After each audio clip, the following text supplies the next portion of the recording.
tell us when we go inside. So, This is a private tour for you. But Thank you very much. this is where my father was born. And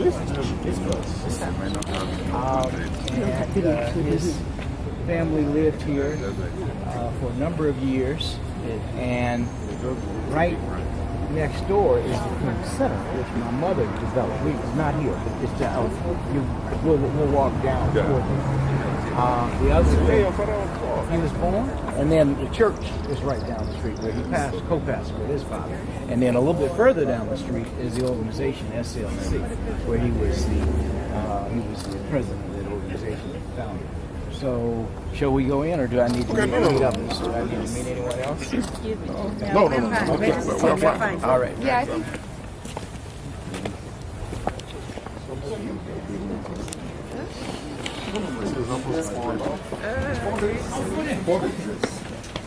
Because I had done the call from the guy who came who used to work with me, Yeah.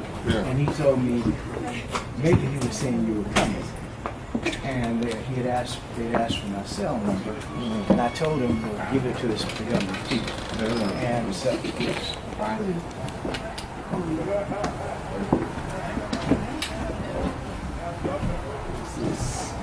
She's going to tell us in just a second. Just fill in this first area just so I can secure the door before we go into the house. Okay, we need to go Make sure nobody comes in behind us. behind us. Okay.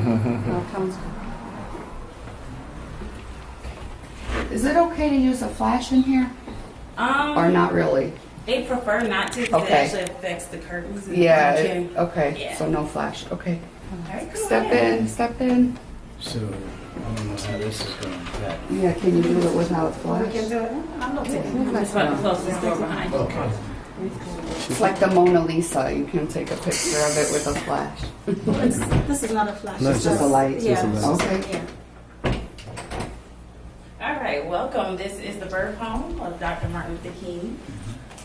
The home itself was purchased in 1909 by his maternal grandfather, which is Reverend A.D. Williams. He was the second pastor at the historic Ebenezer Baptist Church. So if you look over the piano, you'll see a picture of Reverend A.D. Williams and his wife, Jenny Williams. Jenny Williams also was the choir director down at the church, and she often had choir practice right here in the parlor. We used the parlor mostly for entertaining guests. So sometimes she would have choir practices here, and they had one daughter, and her name was Alberta Williams. She was the only surviving child of Jenny Williams. She ended up having two miscarriages. So after she married Martin Luther King Sr., they moved into this home, and so all three King children had piano practice right here inside the parlor. The oldest was Miss Christine King. She said she learned to play the piano pretty well, but the two boys, Martin Luther King Jr. and A.D. King, really didn't like piano practice, so they would often do things to the teacher to keep them from coming back. So one of the things they did was take the screws out of that stool right there, so that when the teacher came in, the teacher would fall. And when that didn't work, they took a hammer to the piano and to throw the piano out of tune. And if you look right above the stool, the C key, that key is still chipped from where they were banging on the piano. So if you turn around and look at the family photo, the upper right is Miss Alberta King. That's the mother. Top middle is Martin Luther King Sr. Top right is Grandma Jenny Williams. That's an older picture of her. Bottom left is A.D. King. Bottom middle is Miss Christine King. And bottom right is Martin Luther King Jr. The picture was taken right before his birthday, and all the kids have on their Christmas clothes in that photo. I was going to say they're very smart. Very smart. Let me also mention one other factor. Everyone on that picture, now remember this is probably 30 something, 35 or 36, but every one of those individuals, from my great grandmother to my grandfather and grandmother to my uncle and my aunt and dad, all of them went to college. that's unusual back at that time for African Americans to have gone for that much education to have been in a family. Not that there are exceptions, and our family was one, but it's just very interesting because there are many individuals who are even older than them, and they're just the first generation of college, even today. Unfortunately, I mean, it should be that everybody should be allowed to, but we still got work to do. Interesting. Yes, Interesting. yes. So we go to the second room. Yeah. So the first bedroom on the left was originally the bedroom of Reverend A.D. Williams and Miss Jenny Williams. After the death of Reverend A.D. Williams, the family turned that room into a gay room / study. If you look straight ahead, the desk right by the window, often Martin Luther King Sr., of course, we end up becoming the third pastor at Ebenezer Baptist Church. He would write sermons sometimes from time to time inside the home. To the left, you'll see the Chinese checkerboard. That was his favorite game. In the middle, you'll see the Monopoly board. That was Martin Luther King Jr.'s favorite game. Okay. On the far right, you'll see the old-fashioned radio. Martin Luther King Jr.'s favorite radio show was the Green Hornet. And to the far left, you'll see a old-fashioned telephone that traditionally was actually in the hallway, but we moved it back there for safekeeping to make sure nobody picked it up and say, "Can you hear me now?" But this home did have a working telephone. A lot of homes in that time period did not that's necessarily right. have that. The telephone. College degrees. So this actually goes down to the furnace downstairs. So if you look over here to your right-hand side, under that staircase is a coal bucket. Yes. And you had to go downstairs and stoke the furnace every night to keep it warm. Of course, this was before we had central air and heat. And because Martin Luther King Jr. didn't really enjoy doing the dishes of one of the chores, he ended up getting the chore of stoking the furnace downstairs. So there's a little latch under this picture right here that takes you down into the basement. And this was actually a pretty tough job. That coal bucket itself is about 15 to 20 pounds. And if you can imagine, Martin Luther King lived in this house about age 11. He had to carry that bucket down the stairs and stoke the furnace every night. As I said, we're going to be going upstairs just because we had some structural work done. But this is a picture of the birth room. And this room is directly above this room right here. And we call it the birth room because all three children were born right here in the home. Because Martin Luther King Sr. didn't want his kids being born in segregated hospitals. So they hired midwives to come right into the home and deliver all three children. Great. So first child was Miss Christine King. She came about a month early. The parents weren't quite ready for her arrival, so they hadn't bought a crib yet. So they put some blankets in that first drawer right there, and that functioned as her crib for about the first month. Second child was Martin Luther King Jr. The story is that Daddy King was so happy that he finally got a son, he jumped up and touched the ceiling upstairs. If I'm saying this correctly, I think he was only about 5'7". The ceiling's upstairs about 11 feet, so he was pretty happy. Cool fact about that story is that Martin Luther King was actually not born Martin Luther King. He was born Michael King. Okay, he was born Michael Yes. King. And so Martin Luther King Sr.'s father's dying wish was that he would carry on the family name of an uncle. And so at that time period, Martin Luther King and who they used to call Big Mike, and the junior was about 4 or 5 years old. And so they changed the name at 5 to Martin Luther And instead of let me Martin explain King. why. So, Go ahead. my grandfather traveled to Germany and was inspired by the Protestant reformer Martin Luther. So he changed, then he came back and changed his name and Dad's name to Martin Luther. He was Michael King, but he changed it to Martin Luther. And that's he said, I'm so inspired by what this man did that I'm going to change my name. And that's pretty unstandard in the United States. I know it happens in other places in the world, but the United States, for a black man in the 30s to say, I'm going to change my name, and you were born one thing and you changed it, is pretty remarkable. It happens more and more now today, but back then that was rare. Very good. All right, we're gonna go to the next bedroom. This bedroom on the right was originally Christine King's bedroom. So most of the furnishing inside the home, of course, are antiques that we use to replicate what the house looked like in this time period. But this very bedroom has all original furniture, so that furniture was given to her by her mother. Only thing that is not original is the doll on the bed. She said none of the dolls survived her childhood. Her brothers kept taking them apart and using the heads for fixed up. Wow. Interesting. Wow. Yeah. Come on into the dining area. Middle classes. Can we come in? That's the kitchen. That's the kitchen. Ooh. This is history. So the dining area, for most of us, this is something, the way it's designed is something you don't do for holidays and things of that nature. But the King family believed in eating together every evening. So the kids were expected to be washed up and clean clothes when Daddy King got home. And sometimes that time fluctuated because he was the senior pastor at the church, so they had to wait till Daddy King got home. And each kid had to say a Bible verse from memory at the table before they started. One of the things I want to highlight about the dining room itself and why it's so important, this is where a lot of discussions and dialogues happen. Of course, Martin Luther King Jr. became this great leader, but he also had a father who was very involved in the civil rights movement.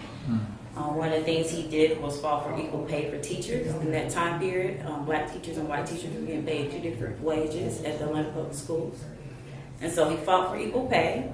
And also Reverend A.D. Williams, the maternal grandfather, was also a civil rights leader. One of the things that he pioneered was he was one of the founding members of the NAACP in Atlanta. It was already functioning in New York, but he was one of the people that brought it here. I'm just saying all that to say that, of course, he became a great leader, but he had leaders living among him already.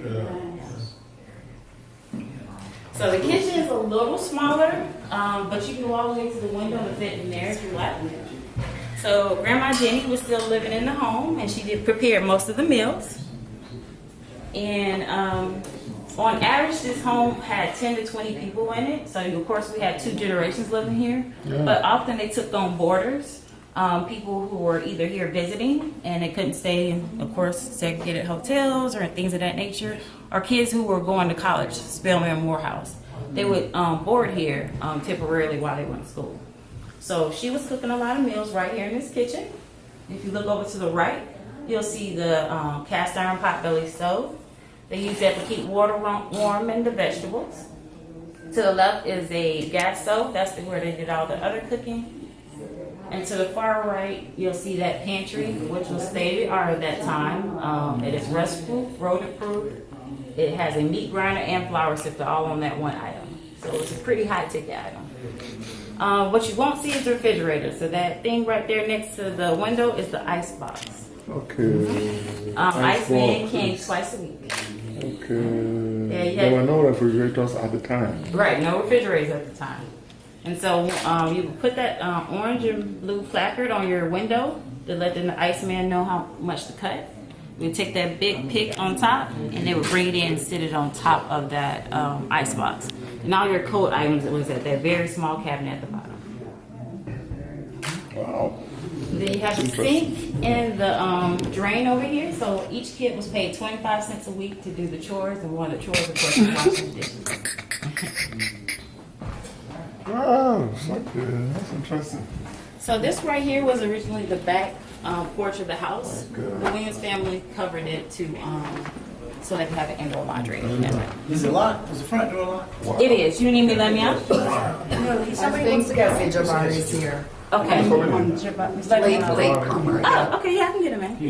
He's coming. I don't know where he's going. Okay. Let me He's see. coming in through the No, back. he's trying to come on the door over here. There's no, this one. Oh, okay. Is that Mr. Jabari? Open the front door. Yeah, why don't we just open the front door? Okay. Wow, this is interesting. So Governor, we were just saying that the house was such a, if you think about it, it was a large house for an African American they had in the 20s. And when you realize a lot of, I won't say a lot, but many of the African American ministers who had large congregations, and back then, I mean, today a large congregation is relative. I mean, you have churches in the U.S. that seat about 10 or 12,000 people, and that's big. Well, when my grandfather was growing up, if you had a church that sat, 500 or 600, that was a big church. And the church down the street where Granddaddy pastored and my father co-pastored, Ebenezer was one of the prominent churches in this area. And my great-grandfather, being the pastor, he was the one who acquired this home and then turned it over to his son-in-law. Of course, he passed, and then his son-in-law, my grandfather, became the pastor of the church, and then, as I said later on, asked his son to come co-pastor with him. So, That's interesting. yes. That's interesting. Okay. So, traditionally we go out the back, but they have that ladder and stuff. Yeah. No.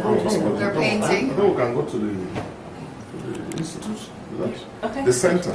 Okay. We're going to the center?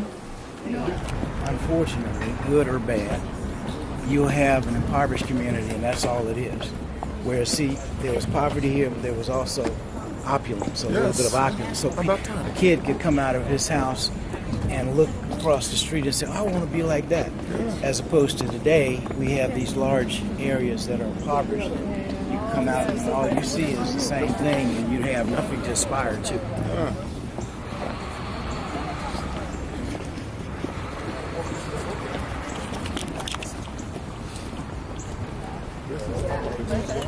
Now this is actually owned by the Park Service. It's just a bookshop.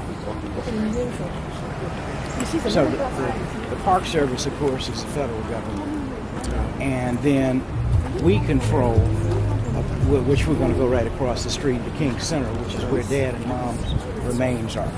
So we'll, if you'd like to, we can walk down to the remains and take a picture in front.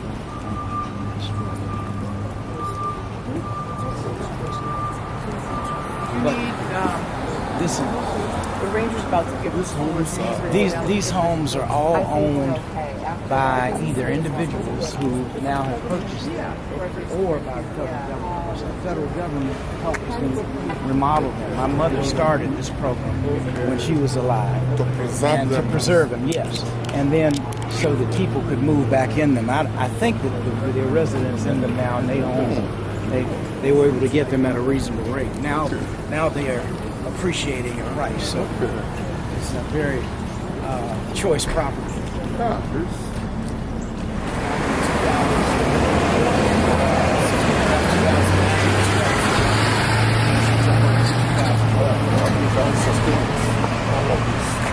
It is sustained.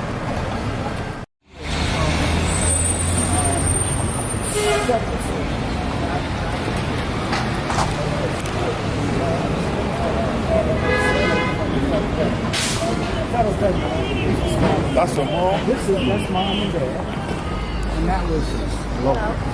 Yes, I would have been in Montgomery, probably where I was born, Montgomery, Alabama. In fact, I don't even know if I was born. Yeah. So at this period, it must have been around late 30s or early 40s? No, that was actually the middle 50s, middle to early 50s. They had just moved to Montgomery. Dad probably was 27 years old. Yeah. So, 54, 53. Yes. Wow. Yes. And the firstborn was born in 55, and I was born in 57. And both of us were born in Montgomery, and then we moved here in 1960. And then my brother and a younger sister were born. Now now if you look at this picture, this is more what he looked like in 63 when he actually lived at this beach. He was a little older.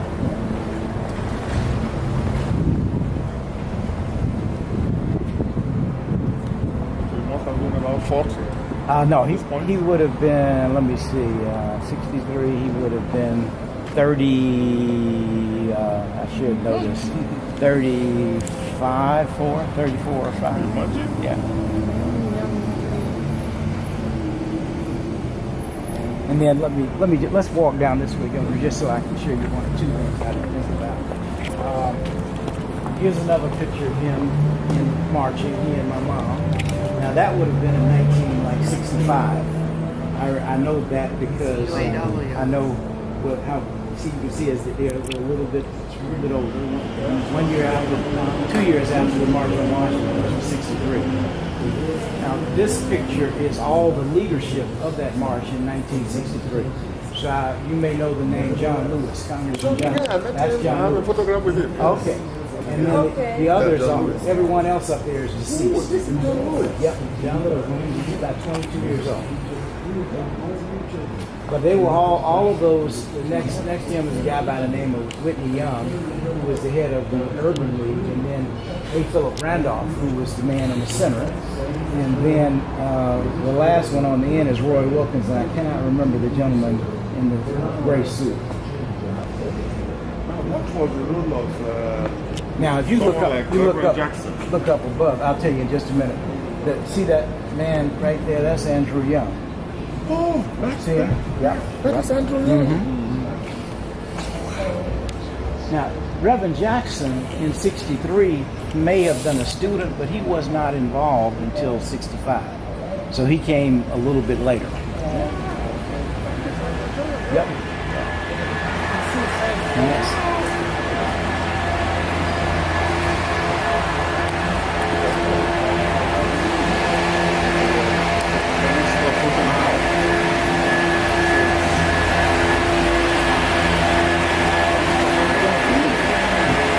Today's standards. There were over 200,000 people, over 250,000 people. There was a mixture of leadership. So you had some religious leaders, you had some labor leaders, and you had civil rights leaders, a lot of ministers. That's John Lewis again, over here on the corner at the very end. Yeah. Yes. So we're having a little renovating going on. We're going to go down to the crypt, which is where Mom and Dad's permanent remains are, and then we can take a picture there. But we're having some renovation done because the water system is old. And yes. Okay. So this land. Well, see, Ebenezer Church. You can't see it now. That's the back of the church. Was here, and I think my grandfather gave this one. The church owned all this because there was nothing here, and so we created this facility, which is 3 stories here and 2 stories here. But as I said, we're in the process of raising the funds to renovate. There's a lot of renovation. I would like to see what we can do to support it. Okay.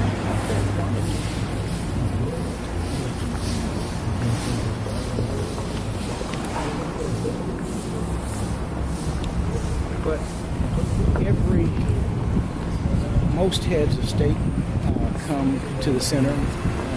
Mr. Mandela was here back in 92 or 3. As soon as he got out of jail, when he came to the States, this was one of the first stops. And there must have been, from here, for a mile or 2, there must have been people. So I mean, everybody wanted to see him. But over the years, pretty much when any head of state comes, he or she will lay a wreath here at the crypt. It's always one of the stops. This is one of the most popular tourist destinations in the state and certainly in the country. Even in the country. And it grows. It continues to grow, especially the way the world is now. People are looking for positive things because our world seems so divided. And so the image of what Dad represented and Mom is positive, and people come and get inspiration. Especially in Nigeria, you can see Nigeria. Also, photographer issued a small division, and His Excellency has spearheaded the work of that. Yeah, So wow. there's a need for us to create that relationship. Sure. The country needs this. And His Excellency will be able to use this platform. Wonderful, wonderful. Wow, so that's where That's where their remains are. And of course, my mom was her remains. Of course, she didn't pass until 2006. So in 2007, we were able to rebuild because it was just one for many years, just my father on the left-hand side. They're together. What's your name? Eddie. Hi. Nice to meet you.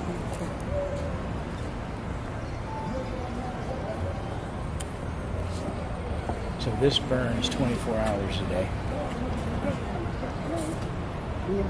And the vision initially was to have the Nobel Prize depicted on the back. See, it's like that, and with an artist's rendering. Then the crypt, then the eternal flame. So you've got several pictures of Dad. You've got a picture of President Johnson when he was signing the Civil Rights Act. You've got him meeting with President Johnson over here. So there are quite a few different pictures.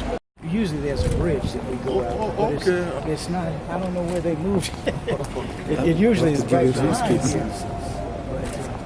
Okay, let me, this question, sir. I'll let you have your How do I do that? Okay. Let's see the process of removing your heart so they capture that. Okay. Okay.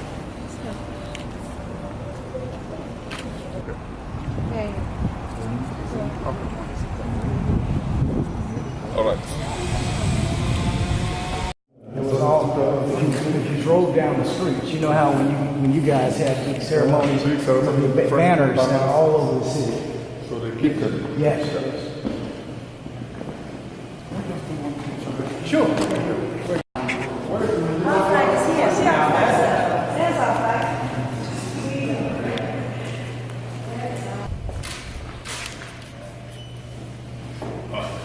I didn't touch it for you. Since you started, you can as well conclude. I think Nigerians will want to see this. Absolutely. In the King Center.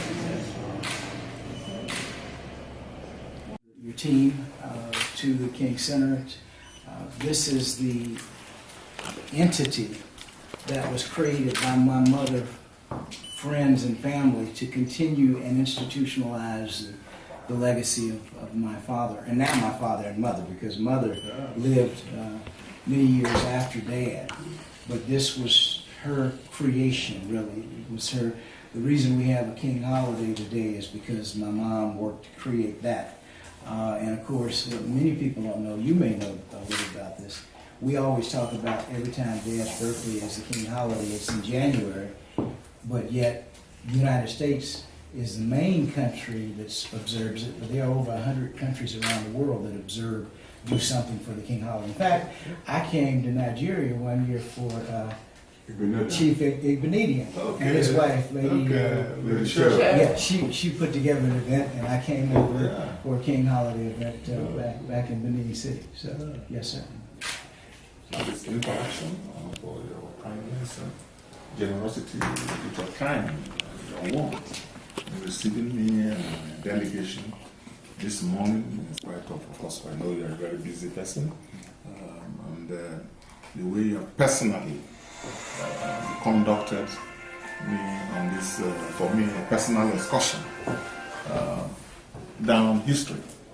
This is it's one history we are all proud of. And, not just Africans, I think all people of the world over take what your parents did and what the center now represents as something that is a collective heritage of all mankind.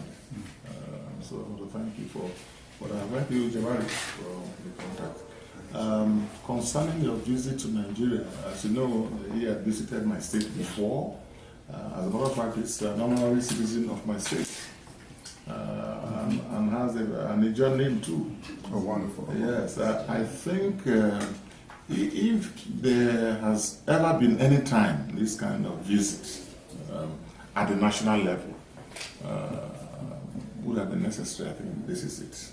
Nigeria is having a lot of challenges, and we're not the only country having challenges. Every country has their own sort of challenges, including yours. We have our own. We have our own. As a matter of fact, you have your plate full. Have your plate full. Yes. We're all wishing you all well, because America, quite frankly, can be a force for positive good in the world. And that's what we look forward to having. Back home, we have challenges in the Delta, and as you may have known when you visited, my state is key. You're talking of stability in the Niger Delta, because that's the epicenter of all the historical issues and challenges. And you know, that's also that's where the story of oil started from in Nigeria, and with all its problems and potentials and possibilities also. So again, I think that visiting at that national level to raise these national concerns with what is happening in the southeast, the south, in the northeast, and all of that. I think that this is a project that my government will want to support and encourage. And as a matter of fact, I think we should maybe, if he visits Abuja first, to be received by the president or the vice president on his behalf, which again I will work with you to ensure that hopefully happens. I know that the vice president will be very excited in doing so. Talking of the vice president, because we all know the issues and challenges with the president.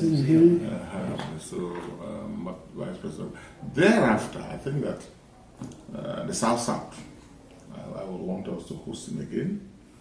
Maybe get different youth organizations and aggrieved communities to listen to you on this issue of a non-violent, approach, and how we should all see ourselves as brothers and sisters solving common issues, and then maybe other governors can take it up. But I would want to host him in Bayelsa after Abuja. After he has been received by the federal government, I would like to host him and then have a large interactive session with youths and aggrieved people. They need to listen to this concept of non-violence. People shouldn't be intimidated. People have the right to speak up, which is what I always talk about. People have different right to differ, but in doing so, we should employ non-violence as a strategy. It has worked here, worked in India with Gandhi, South Africa with Nelson Mandela, and so we need to talk about it. So I would like to work with you moving forward. Again, I thank you, sir, for your time, your university, and your concern for Nigeria. And Nigeria itself Nigeria has a very special place in terms of advancing the cause of development of the African continent and of all Africans world over. Because of our sheer size, population, and potentials. Having a lot of issues back and forth, but with the support and encouragement of people like you, our country also will get its act right. I came with a message to the Congressional Black Caucus when I was invited to say that Africans should try to do more business even amongst ourselves, which is currently not happening. First amongst ourselves in the continent of Africa, and then to link up effectively with African American community. The African American community are the single largest group of educated, they're more educated, more enlightened, more well positioned in America. So if we link up, we can actually have the best of two worlds. tie up Africa back home with Africa here in America. That's a message that I came to deliver, and we have agreed on some broad strategies as to how we can deepen that going forward. Once again, thank you, sir. Thank you so much, and appreciate the work you and your family have done for all of you. Thank you.